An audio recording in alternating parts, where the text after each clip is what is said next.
We're back on Sports 225. I'm Lee Feinsbach visiting with Karl Benson. He's the commissioner of the Sun Belt Conference. We got to know each other, I guess, in the 90s, especially when I was on the board of directors for U.S. Basketball Writers, and I think probably through that Friday morning god-awful early breakfast we always used to have and all the issues at hand.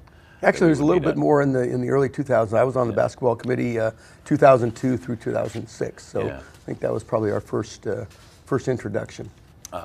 Yeah, we remember one of the things we always talked about at that breakfast always was the preservation of media seats.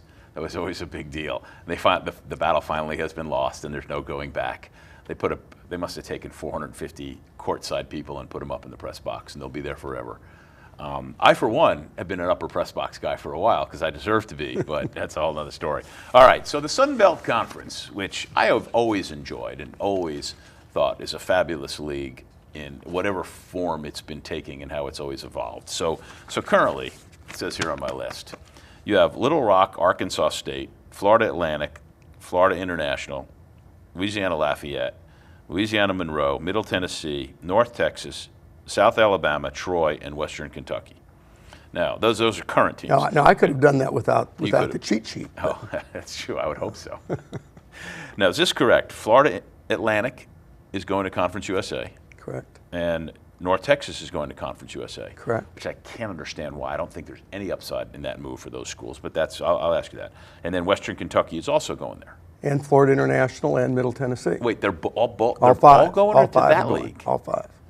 So in turn, next year you have coming in Georgia State, Texas Arlington, which is a really good sports program, and Texas State. Correct. They're leaving the Sun Belt, right? Is UTA leaving the Sun Belt too? No. I mean, not the Southland. Well, actually, they left the Southland 2 years ago when I was the commissioner of the Western Athletic Conference. The WAC brought in UT, Arlington, and Texas State Somebody get me a score into the WAC. So they're one of these. Those two schools are one of several that will have played three different conferences in 3 different years: Southland, WAC, and then Sun Belt next year.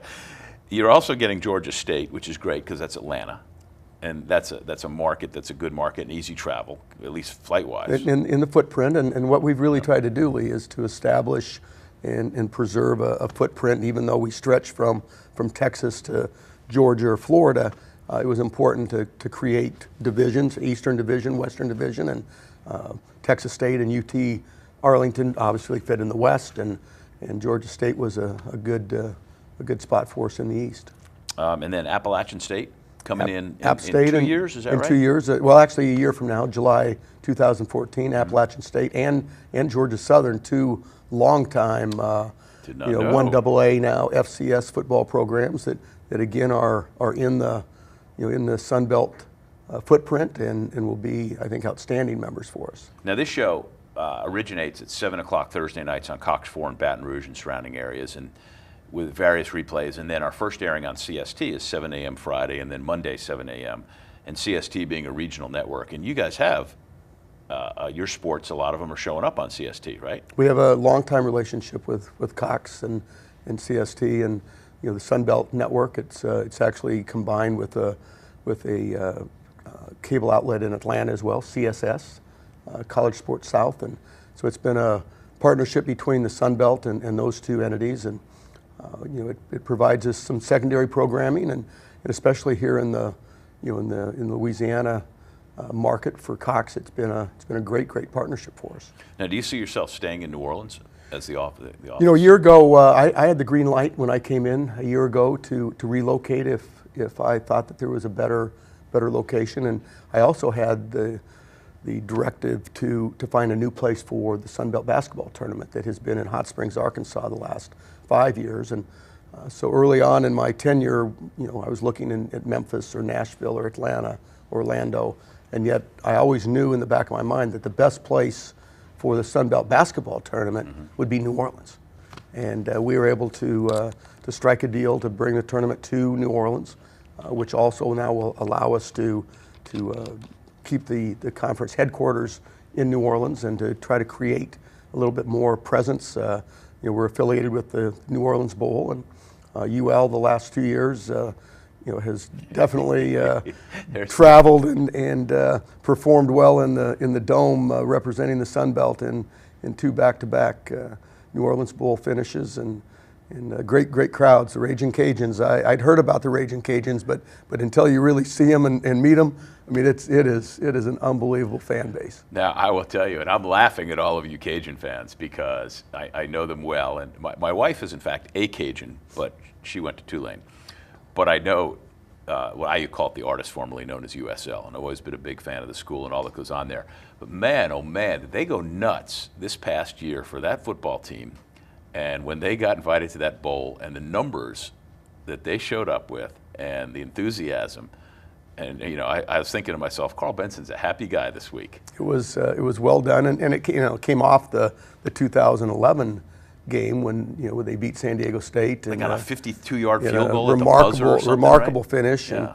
and all the UL fans who didn't go to the game in 2011, they definitely showed up in 2012, and it was New Orleans was painted red for several days by the Raging Cajun fans. Now, it's a logical place for the basketball tournament, just like it's a logical place for your office, because when you think about the reach to the west and now to the east and a little bit north, I mean, it just makes sense. It's right in the center. It's right Yeah. in the heart of the Sun Belt footprint, and we think again that we'll rely on UL fans and ULM fans, from a basketball standpoint, but also driving distance from Arkansas State and South Alabama, and even New Orleans to Atlanta is driving distance. So we think it'll be a great regional location. We're going to start on the modest side. We'll do the tournament out at the University of New Orleans at Lakefront Arena that has been completely redone since Katrina, and they've created a great venue out at Lakefront, and we'll do the tournament there in the early days and hope that we can build it to a point of bringing it back downtown to New Orleans Arena. What about Tulane? Wouldn't Tulane be a logical Sun Belt Conference fit? They would be. In fact, we would take them in a heartbeat. But they've made the decision to go the Big East, or as we now are referring to the Big East as the American Athletic Conference, the AAC. Mm-hmm. And Rick Dixon, a good friend and a good colleague, and I think that when President Cowens and Rick made that decision, they were looking at the Big East as a much different entity as they are today, but still decisions that have been made over the course of the last couple of years in terms of conference alignment. Sometimes you just can't answer the question why. You just have to accept the fact and move on. What a great diplomatic answer, but I don't know the other one. So I'll ask you this rhetorical question as we go to break.